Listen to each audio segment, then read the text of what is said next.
Good evening guys. So night ride tayo ngayon.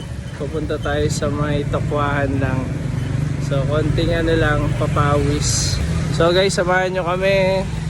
Alright.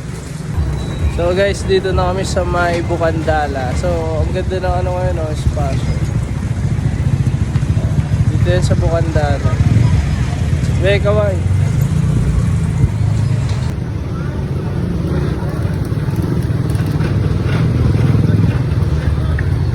Tumigil muna kami guys dito sa may Lidyan para kumain ng siomai. Masarap yung siomai dito guys. Ito na ang hapunan namin.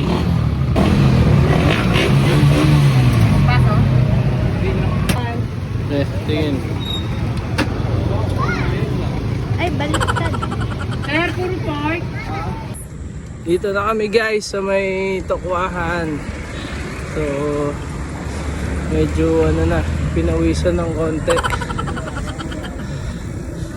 Ayan guys, maluwag dito ngayon, oh.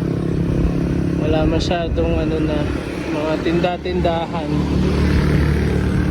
Mga usually mga nagbabike na lang sa nagja-jogging ang makikita nyo dito. Baby!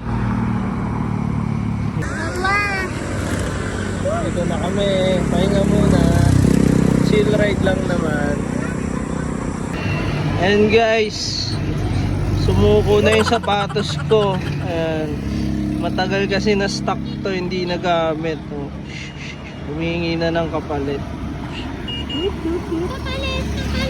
So ngayon, nandito na kami sa Tokwahan at nagbike kami para syempre maging healthy and fit. Pero Ano ba yan? Nakikiblog ka sa vlog ko. pakita mo ano yan nandyan sa likod mo. Ito ang baon natin guys. Ayan. Siyempre tubig. Tapos meron tayong saging. Ay, may saging. Saging na sa bakpos. Siyempre meron tayong tinapay na naipit na. Ayan guys, yung merienda natin. So, pero busog pa kami, kakasiomay lang. Yung pinawis namin, mas marami pa yung kinain namin. So, Kaya to. thank you sa panonood nyo sa aming video. So, Alright. sabay-sabay tayo mag lokohan.